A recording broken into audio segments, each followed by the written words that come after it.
نائبة في البرلمان بتقترح اقتراح حلو جدا وعجبني جدا. وهو ايه بقى الاقتراح ده؟ تعديل سن القبول في المدارس الحكومية. القانون الخاص بسن القبول في المدارس الحكومية ان الطالب المتقدم للمدرسة الحكومية يبقى اتم 6 سنين في يوم 1/10. يعني لما يجي السنة اللي هيقدم فيها يوم 1/10 يبقى الطالب ده اتم 6 سنين. طب قانون التعديل ده يتعمل ليه وايه فايدته، او هيتعمل ليه وايه الفايدة بتاعته؟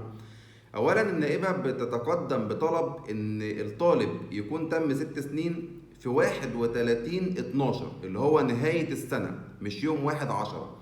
طب ده هيفيد بايه وهيفيد اولياء الامور بايه؟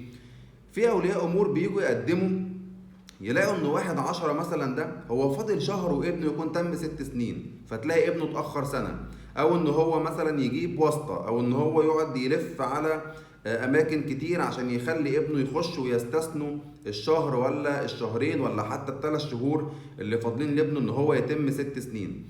فطبعا بتبقى دوخة جامدة قوي لاولياء الامور، ويقعدوا بقى يلعبوا في شهادات ميلاد ويغيروا حاجات يعني فاهم، وجع دماغ وجع دماغ جامد قوي لاولياء الامور، وتعب ودوخه عليهم.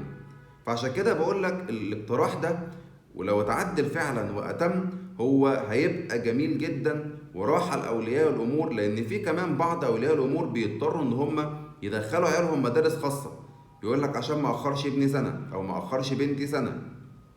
فبصراحة الاقتراح ده ممتاز جدا، اتمنى ان هو يقترحوا او ينفذوا الاقتراح ده، لانه هيفيد اولياء الامور قبل ما هيفيد الطالب، لان كمان انت بتأخر الطالب سنة، لو الموضوع ما تمش يتأخر سنة فحرام سنة من عمره تضيع.